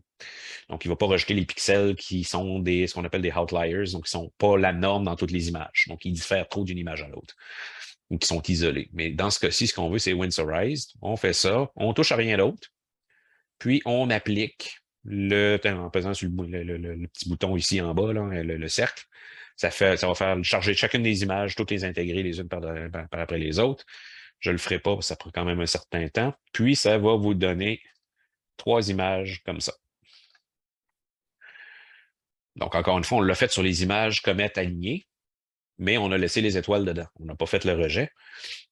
Et ce qui se passe, là, vous avez 3 images qui sont la résultante d'avoir appliqué cet algorithme-là.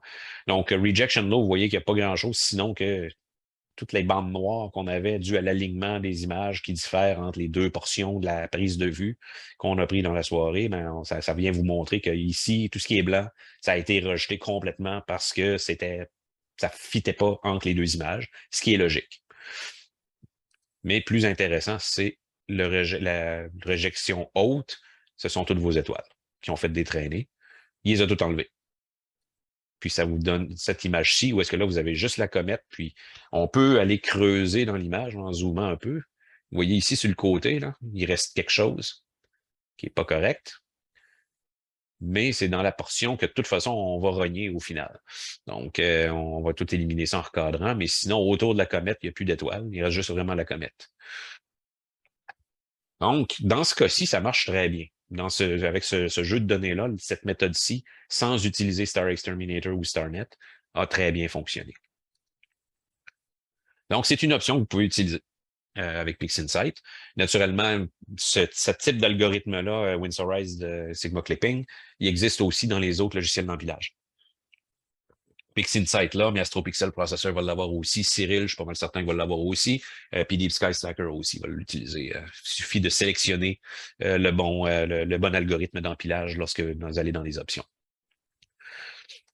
Donc, au final, qu'est-ce qu'on obtient si on va commencer le traitement? Donc là, il y a beaucoup plus d'outils, il y a beaucoup plus d'images intermédiaires. C'est normal parce que là, je voulais faire quand même un peu un espèce de tutoriel ce soir, donc je me suis permis de garder toutes les étapes. Donc, on part avec notre master Comet, qui est vraiment, mais vraiment très laid lorsqu'on le regarde de même, c'est sûr. Puis le Star Master, donc qui lui aussi n'est pas très beau. Donc là, c'est très, très vert parce que c'est la pollution lumineuse qui vient faire générer ça avec une caméra couleur. On voit les espèces de zones qu'on voyait qu'il faut éliminer. Et donc, la première chose qu'on va faire, c'est qu'on va recadrer pour éliminer tout ce beau bordel-là, puis se limiter à être autour de la comète. Donc, le premier outil s'appelle Dynamic Crop. Je peux ouvrir ici. Et donc, là, il y a déjà, parce que je l'ai utilisé pour préparer le tutoriel, bien sûr, il est déjà prêt. Donc, on voit la zone rectangulaire ici qui est affichée avec la comète qui est un peu décentrée. C'est parce que je sais que la queue, la comète est ici. Excusez, en fait, la queue d'ionisation est ici, mais la queue de matière est quelque part par là. Donc, ce que je voulais, c'est pas la centrer purement et simplement, puis avoir un gros vide en bas. Donc, j'ai fait un cadrage pour la photo finale qui avait probablement un peu plus d'allure. Donc, le noyau de la comète n'est pas au centre. Donc, on prend ça, puis là, ce qu'on va faire normalement, c'est on utilise le petit triangle ici, puis on vient juste le transporter sur l'autre image qui est le Star Master. Si je le fais, il va faire le travail, puis il va aller me faire le rognage sur les étoiles. Ça, il prend du temps. D'habitude, c'est plus rapide que ça. Ah, voilà. Donc, vous voyez que là, il vient de faire le crop de l'image. Et tout ce que j'ai à faire, je reviens sur mon image initiale qui est le Comet Master, puis je viens y faire le crochet. puis exécuter. Donc, ça, c'est l'image maître sur laquelle l'outil s'est basé. Donc, tout ce que j'ai à faire, c'est exécute, puis il va me faire exactement le même crop.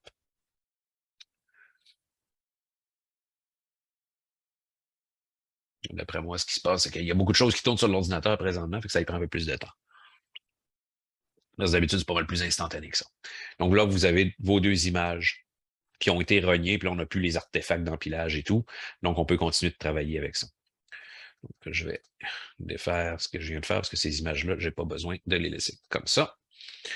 Voilà. On peut fermer l'outil. Puis là, ce qu'on a, c'est le Comet Master Crop, puis le Star Master Crop. Et là, la prochaine étape, c'est de se débarrasser de cet horrible vert pomme, parce que quand on fait des photos de l'espace, c'est pas vraiment le vert qu'on veut voir. Hein?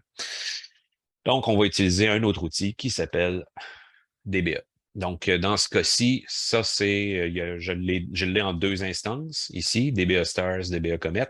Donc, pour les étoiles, pour la comète, donc pour chacun des deux masters. Je ne vais pas rentrer dans le détail de comment fonctionne DBA. C'est quand même, ça prendrait pas mal de temps là, pour vraiment le montrer. C'est pas un outil qui est difficile à utiliser. C'est juste un peu long parce que dans ce cas-ci, pourquoi ça s'appelle Dynamics? Parce que vous allez venir sélectionner vous-même les points dans l'image que vous considérez être du bruit de fond. Donc, si je zoome dans l'image des étoiles, là, vous voyez que chacun des carrés ici, ce que ça veut dire, c'est ce qu'on appelle les échantillons. Puis l'outil, ce qui se sert, c'est qu'il va aller regarder dans les carrés, faire une moyenne sur la valeur des pixels qui sont là pour chacun des carrés, puis déterminer à partir de ça qu'est-ce qui est du fond ou le fond de l'espace et qu'est-ce qui est des objets. Donc, il va essayer d'établir, OK, le fond dans le coin ici, en haut à gauche, il y a telle valeur, puis en bas, dans le coin en bas à droite, il y a telle autre valeur, puis là, ben, il regarde partout, puis il dit, OK, ça varie d'une certaine façon, donc il va faire un modèle de à quoi ressemble le fond de l'image et il va le soustraire par la suite pour éliminer les gradients. Pareil pour le Comet Master. Donc, encore une fois, je ne le ferai pas tourner. Selected Yes. Puis, on va aller juste ouvrir les deux images correspondantes avec le résultat. Donc, je vais juste laisser le Comet Master ouvert. Voici ce que ça donne une fois que DBA est passé dessus. Donc, c'est la même image avant et après le Dynamic Background Extraction. Et là, on voit très bien la comète ressortir. Puis, on voit aussi, si on regarde dans le fond de l'image, l'effet, le résidu de ce qui est sorti de Star Exterminator. Donc, on voit quand même qu'il y a quand même des traces ici et là d'une structure dans le bruit de fond de l'image. Puis si on regarde l'autre image avec les étoiles, ben voilà. Là, on voit très bien, une fois qu'on a enlevé le front, là, on voit très bien la comète, qu'est-ce qu'elle a fait là, dans l'image en alignement sur les étoiles. C'est ce qu'on veut éviter, c'est ce qu'on veut éliminer, d'où le point de prendre un master pour la comète puis un master pour les étoiles.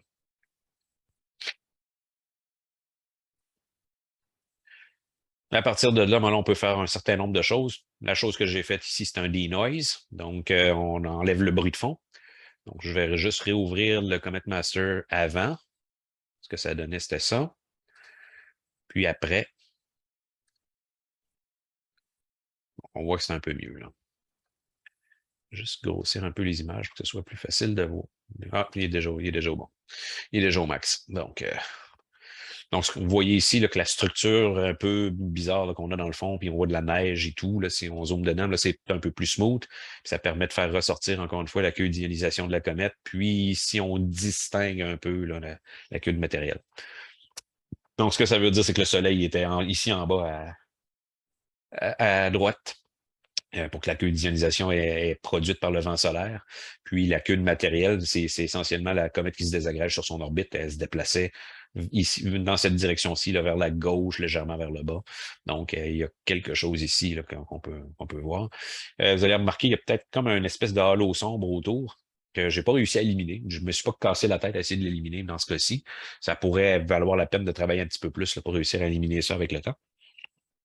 Mais c'est pas très visible dans l'image finale. Donc, j'ai accepté d'y aller avec ça. Donc, ça, c'est le résultat d'un denoise avec l'outil Il s'appelle Noise Exterminator, donc il est le petit frère, comme je disais, de Star Exterminator de RC Astro, qui coûte lui aussi de quoi. Mais comme je disais, il y a d'autres outils dans PixInsight qui vous permettent de faire un denoise. Celui que je recommande, c'est dans Script. Là, vous allez chercher la Easy Processing Suite. Que vous voulez, c'est pas, ça vient pas avec PixInsight en soi, mais c'est gratuit. Il suffit juste d'aller le chercher. Là. Il y a de l'information sur le web sur comment le faire. Puis vous allez chercher le script Easy Denoise que vous allez trouver, vous allez le regarder, vous allez dire, oh mon Dieu, ça a l'air complexe. Les paramètres par défaut, très souvent, sont très suffisants pour travailler. Donc, vous partez avec ça, vous faites un evaluate, il va vous faire une première passe, puis il va vous générer un preview. Puis à partir de là, vous décidez, OK, les paramètres sont bons, sont pas bons, puis vous faites un run à la fin, puis il va faire il va générer l'image débruitée. Donc voici. Maintenant, on fait un stretch. Donc là, l'image est encore en mode linéaire. Qu'est-ce que ça veut dire si je reprends mon commit master ici? C'est que PixInsight a un outil qui s'appelle Screen Transfer Function, qui essentiellement vient faire un étirement de preview, qui vous permet de voir l'image puis de voir ses détails, mais ça n'affecte pas l'image elle-même. Donc, c'est les boutons que vous avez ici. Là. Il y a 4 boutons en haut dans la toolbar. Là. C'est les boutons qui contrôlent le Screen Transfer Function. Donc, si je pèse sur le premier ici à gauche, donc ça marque Reset. Ça, c'est l'image telle qu'elle existe vraiment à ce moment-ci. Donc, elle est en mode linéaire. On voit juste le point de la comète dans le milieu. Là. Okay, mais si je viens repeser sur le troisième bouton, qui est une espèce de symbole de radiation, je n'ai pas compris encore pourquoi ils ont mis un symbole nucléaire là-dessus. Ça applique l'auto-stretch. Puis là, vous voyez que c'est très laid. Donc, ça ne ressemble pas à ce qu'on avait avant. C'est normal, c'est parce que là, il fait un auto-stretch basé sur ce qu'il voit, alors qu'avant, je ne l'avais pas réappliqué à partir après avoir fait l'élimination du background, du bruit de fond. Fait qu'il ne faut pas s'en faire avec ça. Non, OK, bon, là, il veut pas me le faire comme il faut, mais c'est pas grave. On va juste faire ça comme ça, c'est pas plus grave. Le stretch, ce qu'il vient faire, c'est qu'au lieu d'appliquer un étirement de preview, il va faire le vrai étirement. Donc, dans ce cas-ci, on va utiliser Histogram Transformation, donc qui est l'outil classique. Puis, ce qui va sortir, c'est une image étirée qui ressemble à celle-ci. Puis, pour les étoiles, va ressembler à ça. Donc, vous remarquerez que dans les étoiles, j'ai toujours l'espèce de barre due à la comète quand elle se déplaçait dans mon Star Master. Il n'a pas encore été enlevé, c'est normal. Okay, ici, ce qu'on voit, c'est que j'ai joué avec l'étirement de façon manuelle pour réussir à faire en sorte que ça soit peut-être un peu moins proéminent ce qu'il y avait dans le fond, puis tout en gardant un peu une distinction là, sur les deux queues de la comète. Donc, Histogram Transformation, là, je ne veux pas non plus trop travailler dessus, mais on peut ouvrir cette image-ci. On va initialiser l'outil, puis là, il me montre l'histogramme, donc la distribution de l'intensité des pixels pour chaque couleur dans l'image ici. On peut faire vue en temps réel. Donc là, j'ai la vue en temps réel, donc ça va suivre les paramètres. L'image va être réajustée automatiquement en fonction de comment je fais varier les choses. Là, vous voyez que ça fait très laid, là. On peut réduire ça un peu. Oups, c'est un petit peu trop coupé.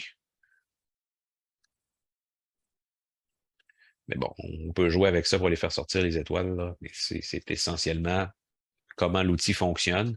Donc, vous voyez que c'est quand même, il y a beaucoup de jugement là-dedans. Donc, cet outil-ci demande l'utilisation de jugement. C'est très manuel. C'est un peu comme Photoshop.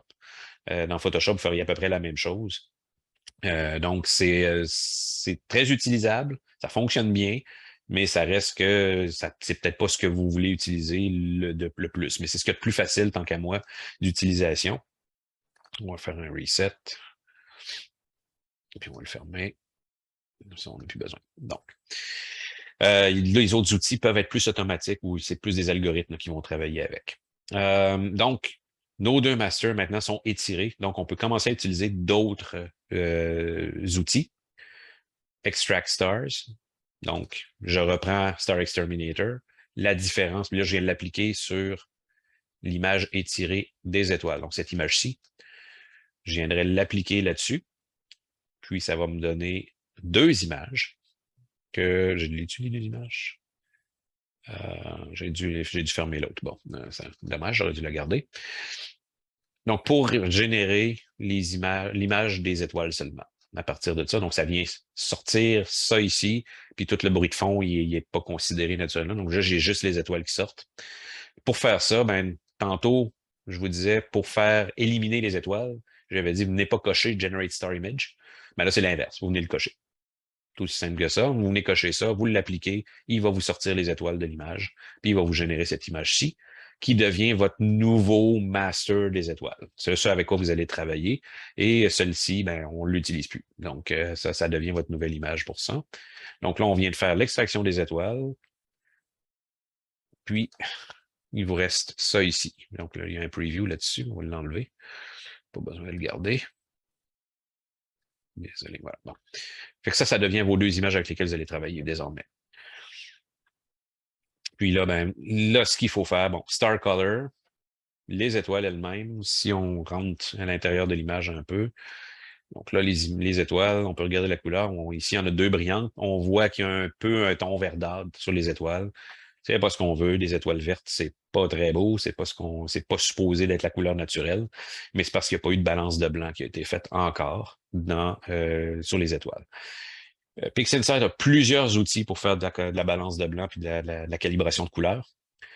Celui que j'ai utilisé ici, que je recommande l'utilisation, c'est le tout dernier outil qu'ils ont sorti qui s'appelle Spectrophotometric Color Calibration, qui est un outil qui va se baser sur essentiellement les bases de données des astronomes professionnels qui connaissent très bien la nature, la couleur de chacune des étoiles dans le ciel. Donc, il va chercher la base de données, il va regarder, il va vous demander de lui donner à quelle région du ciel vous regardez. Ça se fait à part l'astrométrie, donc il y a des outils d'astrométrie. Je ne les sortirai pas. Normalement, dans Batch Processing, au tout début, vous vous rappelez, il y avait une section qui s'appelait Astrometrics. Ben, ça sert à ça. Donc, cet outil-ci va se servir de l'information qui a été générée au tout début pour dire, ben, OK, tu es dans telle région du ciel, je sais quelles étoiles je regarde, la base de données dit que cette étoile-là devrait avoir cette couleur-là. Et il va calibrer à partir de cet outil-ci ou l'appliquer sur l'image, et il va calibrer l'image, les couleurs des étoiles pour que ça sorte mieux. Puis, ça vous donne ça ici. Donc, si je regarde à peu près dans la même région, là, je ne sais même pas je suis où, là. Ça ressemble à peu près à ça. Dans le centre. Comme ça. Un petit peu plus bas, voilà. Bon. Donc, les deux étoiles que j'ai ici qui sont un peu verdâtres sont devenues plus rougeâtres, ce qui est logique.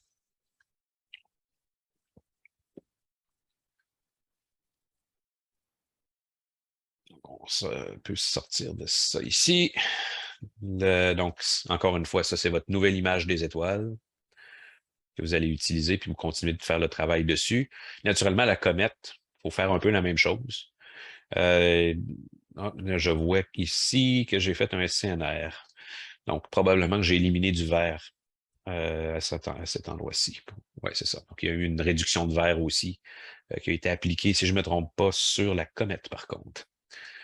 Donc, la comète, on a joué Saturate Stars. Ah non, c'est ça. C'est sur les étoiles, j'ai enlevé plus de vert. Il y avait encore un peu de vert, donc je l'ai enlevé. Si on regarde la comète elle-même, donc pour ajuster la couleur de la comète, ben là, j'ai utilisé un outil qui était un peu plus simple. Puis j'ai simplement atténué un peu le vert puis un petit peu le bleu. C'est un outil qui est plus simple pour jouer sur la couleur. Puis ça a sorti ça ici. Voilà. Donc, on se débarrasse de ça. Puis, on a les deux images à nouveau. Donc, le vert a été un petit peu plus atténué sans complètement l'éliminer. Le cœur de la comète est supposé d'être vert. Donc, j'ai essayé d'enlever du vert là, dans les deux queues. Là, ça me semblait un peu trop laid. Et quelle heure? Il me reste 10 minutes. On va essayer de faire ça en 10 minutes. Donc, je ne vais pas rentrer trop dans le détail pour la suite. Là. Il y a une neutralisation du background. On a saturé les couleurs un peu de la comète. Puis là, on a fait des masques. Bon, cette partie-là, je peux peut-être la couvrir un peu parce que c'est des aspects dans PixInsight. Ceux qui utilisent Photoshop, vous connaissez bien les masques. Dans PixInsight, on peut faire exactement la même chose. Donc, on part de ceci. Puis là, ce que je voulais, c'était aller chercher plus de détails dans les deux queues.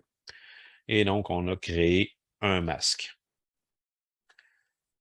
Donc, qui est basé à partir d'un range mask ici. Je pense que c'est le range mask que j'ai créé plutôt. Donc, essentiellement, on se base sur les intensités dans l'image. On est venu générer un masque sur les deux queues et le cœur de la comète. pour ensuite aller chercher du détail avec un outil qui s'appelle Local Histogram Equalization, puis faire de la désaturation du fond, puis réussir à éliminer encore plus de vert dans les queues, là, qui en avait peut-être un petit peu trop à mon goût. On fait une courbe de désaturation ici, puis le masque, je peux le recentrer. Et on a même fait un masque de couleur pour aller chercher ici en haut, il y avait du rouge que j'aimais pas. Donc, je suis allé le chercher. Donc, j'ai carrément fait il y a un outil dans les scripts qui s'appelle Utilities, Color Mask. Donc, un masque sur les couleurs. Si on ouvre ça, ben, il va générer un masque à partir d'une des couleurs primaires ou d'une des couleurs secondaires. Dans ce cas-ci, c'était du magenta. Donc, j'ai pris le magenta, puis je fais ça, puis je fais OK, puis il va me générer l'image que vous avez à droite. Donc, essentiellement, s'il y avait un peu de rouge dans le rouge magenta dans le haut, il est venu le sélectionner. J'ai appliqué ça sur l'image de la comète. Comment on applique un masque dans PixInsight? C'est facile. Le petit onglet marqué CMM ici, là, sur le côté, vous le prenez, vous maintenez le bouton de la souris enfoncé, venez le porter juste en dessous ici. Et là, vous voyez que le tab est devenu rouge, rougeâtre. C'est-à-dire le masque est appliqué. Puis, on peut le voir si je vais dans les boutons en haut, sélection de masque, il est où? Il faudra peut-être que je sélectionne l'image, ça ira mieux. Donc là, le masque n'est pas visible. On va le rendre visible. Voilà. Donc, tout ce qui est en rouge est masqué.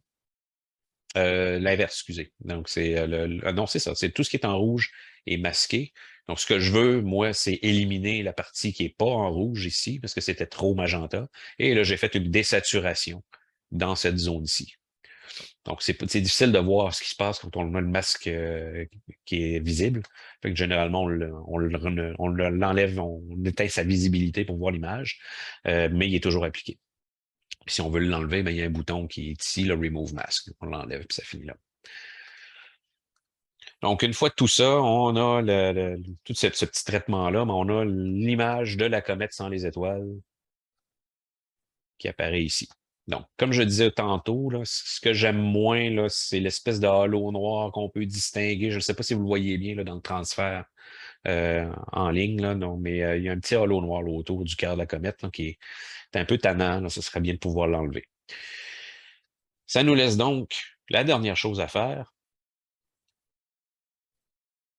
c'est de fusionner les étoiles avec la comète pour faire l'image finale. Et pour ça, on utilise un procédé qui s'appelle PixelMath. Donc, PixelMath, dans ce cas-ci, PixelMath, c'est très puissant. C'est carrément, vous rentrez une formule mathématique dans laquelle les opérandes sont les images. Donc, vous faites, au lieu de dire A plus B, fais-moi A plus B, puis génère-moi une image en faisant A plus B. Ben, A, c'est une image, B, c'est une image, puis c'est pixel par pixel. Donc, le premier pixel de l'image A va être additionné au premier pixel de l'image B, le deuxième au deuxième, le troisième au troisième, ainsi de suite. Sauf qu'on peut faire des opérations beaucoup plus complexes que juste A plus B. Et dans ce cas-ci, on utilise des opérateurs logiques qu'on appelle. Là. Donc, la formule, c'est pas moi qui l'ai créée. C'est une formule qui est suggérée par, encore une fois, le créateur de Star Exterminator, qui lui, il a donné cette information-là parce qu'il explique dans le document où est-ce qu'il donne cette information-là, que c'est le procédé inverse de qu'est-ce que Star Exterminator fait lorsqu'il extrait les étoiles. Donc, si vous voulez refusionner les étoiles, ben, vous utilisez le contraire, puis c'est exactement cette formule-là que ça donne. C'est un peu compliqué là, à vue de nez, mais en fait, on peut le voir très simple. Comet ready for merge. Donc, ça ici, on oublie le tilde au début. Là. Ça, c'est le nom de l'image de gauche. Donc, c'est la comète sans les étoiles. Star Squalor Cal Clone. Donc, ça, c'est les étoiles. Donc, c'est l'image qui est à droite ici. Et là, les tildes, ce que ça veut dire, ça veut dire non. Donc, ça fait prends l'inverse. Donc, prends l'inverse de l'image de la comète, multiplie-le par l'inverse de l'image des étoiles, prends tout ça, puis fais l'inverse de tout ça. Ça semble compliqué. Demandez-moi pas comment il est arrivé avec ce calcul-là. Là. Je le sais pas moi-même. Mais lorsqu'on applique ça puis qu'on lui dit « génère-moi une nouvelle image », qui est dans destination ici en bas, on lui dit « generate output », donc génère-moi une image, puis je veux que tu me crées une nouvelle image. Il pourrait remplacer l'image cible, mais moi, je veux qu'il me crée une nouvelle image. On applique ça en appuyant sur le carré. Donc, ça veut dire fait le travail. Et il va nous générer cette image-ci, qui est l'image de la comète avec les étoiles.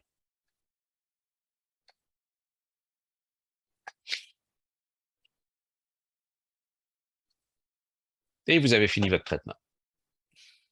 C'est comme ça qu'on fait une photo de comète, avec des étoiles qui ne sont pas détraînées. C'est pas la meilleure image de comète que j'ai vue. Il y a des très belles images sur le web, bien sûr, mais probablement que les gens ont plus de temps, meilleur équipement, ils ont un meilleur ciel, puis ça n'est pas la première qu'ils faisaient. Ils avaient plus d'expérience que moi. Donc, fait que ça fait le tour pour moi. Pas pire, il reste 4 minutes de questions. Est-ce qu'il y a des questions?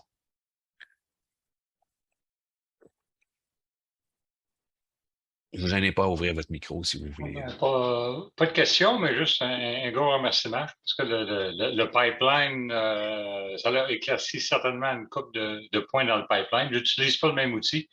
J'utilise Cyril, mais de base, le pipeline est le même. Et j'avais oublié quelques étapes quand je l'ai fait. Et là, je vais essayer de le refaire, mais avec les étapes additionnelles. C'était excellent. Je vous remercie bien. Je vous remercie bien. Comme je vous disais, le webinaire, si vous voulez repasser tout ça, parce qu'il y a beaucoup d'informations que j'ai passées, puis je passe vite là, dans PixInsight en particulier. Mais c'est le deuxième webinaire que je fais.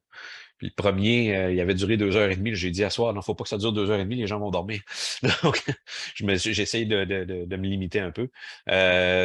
Donc, c'est sûr qu'il y a beaucoup d'informations qui circulent, mais l'enregistrement du webinaire va être mis en ligne sur YouTube, sur le site du Club Vega. Donc, si ça vous intéresse, vous pourrez y retourner pour le regarder à nouveau et aller chercher les portions qu'il vous faut pour bien compléter les choses. Donc, sur ce, à moins qu'il y ait d'autres questions, merci à tous qui me disent merci. C'est très apprécié. Il y aura certainement un autre webinaire probablement d'ici la fin de la saison 2022-2023 du club. Donc, nos dernières réunions sont autour du mois de juin. Mois de juin, je pense.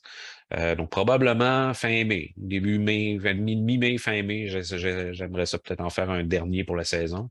Sinon, ça ira au mois de septembre. Donc, c'est sûr que si ça intéresse tout le monde de la fac, mais on va demander à la fac de le publier, qu'est-ce que ce sera. Je verrai... en fait, je vous pose la question pour les gens qui sont là, mais j'avais en tête, il existe une très bonne présentation sur le bruit dans les caméras, puis comment gérer, comment évaluer son temps d'exposition, puis jouer avec les aspects de bruit dans les caméras astronomiques et non astronomiques, donc les reflex. C'est plus facile avec les caméras astronomiques, on connaît plus les caractéristiques des caméras parce que les manufacturiers le fournissent. C'est Robin Glover, qui est le créateur de SharpCap, le logiciel SharpCap, qui a fait ça, qui est disponible sur le web, mais pas facile à trouver, sa présentation. Puis qui explique très bien qu'est-ce que c'est, comment gérer cet aspect-là, puis comment déterminer voici le meilleur temps d'exposition que vous pourriez prendre, dépendamment de votre ciel, de votre localisation, de la cible que vous regardez, ce genre de choses-là. Fait que c'est très bien fait, puis par contre, c'est en anglais. Donc, pour ceux qui ne parlent pas anglais, c'est pas très facile à suivre. Mais je me disais peut-être que je pourrais faire repartir de ça, puis en faire un succès d'année en français là, qui pourrait aider les gens, intéresser les gens. Donc, ça se pourrait que ce soit ça la prochaine. Ou l'autre option, c'est que j'avais en tête, c'est l'utilisation, la comparaison entre une caméra monochromatique et une caméra couleur. Ceci dit, je vous remercie de votre présence. Oui, effectivement, ça peut être intimidant quand on ne connaît pas PixInsight, mais je vous dirais, il y a 9 mois que je me suis procuré PixInsight, 6 ou 9 mois. Je le pensais intimidant moi-même, mais quand on se met dedans, là, ça va vous prendre une demi-heure, 1 heure, puis vous allez vous être comme très familier avec PixInsight. C'est relativement facile à se retrouver tant et aussi longtemps que vous n'allez pas commencer à creuser dans le détail. Puis que vous voulez vraiment avoir tous les détails de chacun des procédés. C'est pas ce qu'il y a de plus compliqué à utiliser. En fait, tu m'entends-tu? Oui, je vous entends. OK. En fait, la raison pourquoi je dis intimidant, c'est aussi la question. Moi, la raison pourquoi je me retiens, c'est que ça a l'air de nécessiter une machine, une bombe, pour être capable de le faire fonctionner. C'est un petit peu là-dessus, moi, que je me retiens. Qu'est-ce que vous avez comme ordinateur? J'ai à la fois un ordinateur, une tour avec un genre, c'est pas un ordinateur récent, là, mais c'est une tour avec peut-être 8 gigs de RAM puis une carte graphique standard, où j'ai un portable avec un relativement récent, là, 2 ans peut-être, avec un processeur AMD assez correct. Là, Un Ryzen? Ryzen, exactement. Là. Mais tu sais, dans un portable, généralement, il n'y a pas de carte graphique ou des choses comme ça. C'est que ça nécessite quand même l'investissement du logiciel. PixInsight n'a pas besoin d'avoir une carte graphique béton. Comme je le mentionnais tantôt, l'avantage d'avoir la carte graphique, c'est que si vous installez les sets d'instructions CUDA, là, si vous avez, ça vous prend une carte graphique NVIDIA, pas une carte graphique AMD, malheureusement. Ça va fonctionner pareil, là. Même avec un processeur bien classique, bien standard, il va juste utiliser votre microprocesseur au lieu d'utiliser la carte graphique. Ça va ralentir les choses un peu sur certains procédés. Mais je vous dirais que jusqu'à récemment, en fait, jusqu'à début février, quand j'ai fait le processing de la comète, avec 150 images, là, je le voyais bien là, avec Star Exterminator, ça me prenait 2-3 minutes par image. J'étais là, ouais, non, je ferai pas ça de même parce que ça va être trop long. Puis là, je suis tombé en fouillant un peu, je suis tombé sur le net, là, sur l'information de comment activer ce genre de choses-là. Puis là, j'ai beaucoup gagné en vitesse. Mais sinon, c'était pas nécessaire de faire le travail, c'est juste plus long. OK. Je vous dirais.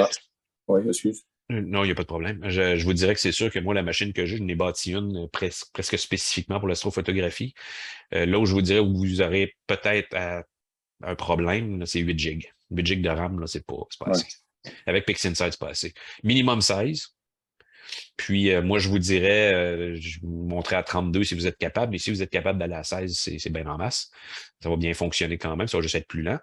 Moi, le bétail que j'ai, c'est parce que je l'ai poussé dans le Python, là, mais la machine que j'ai, elle a 64 gigs, puis c'est un Ryzen 5900 qu'il y a dedans. Donc, c'est un 24 cœurs. Donc, 12 cœurs fois 2, là, donc avec le hyperthreading. Donc, c'est sûr que oui, ça facilite les choses, mais ce ne sera pas différent avec Photoshop parce que vous allez faire travailler dans le Python, lui non plus.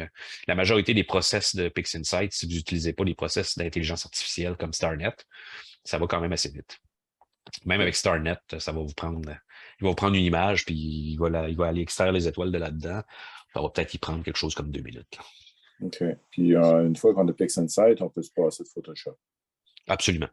Moi, je continue d'utiliser un clone de Photoshop, là, Affinity Photo, pour partir de l'image que vous avez vue, là, que je viens de la comète. Là.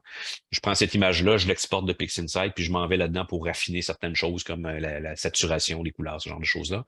PixInsight a tous ces outils-là, mais les créateurs de PixInsight sont des puristes un peu. Là. Pour eux, dans leur tête, si tu commences à utiliser des outils comme Photoshop, c'est parce que tu es en train de détruire l'information dans l'image. Donc, c'est pas pur, c'est pas de la vraie astrophotographie. Bon, je pense qu'ils exagèrent un peu, là. Mais c'est plus facile après ça, faire les derniers raffinements avec un Photoshop ou un équivalent. Là. Puis, vous allez pouvoir faire PixInsight ne vous permettra pas de mettre une filigrane. Donc, si vous voulez signer votre photo, ce genre de choses-là, ben là, vous allez avoir besoin d'un Lightroom ou un équivalent Lightroom, Photoshop, quoi que ce soit, pour aller faire une filigrane dedans. Là. Mais sans plus. Super, merci beaucoup. Ça fait plaisir. Donc, on me dit les deux sujets sont très intéressants. Bien, on verra bien lequel je pourrais faire pour le prochain webinaire. Donc, encore une fois, merci à tout le monde. Je vous souhaite une très bonne soirée, une très bonne semaine.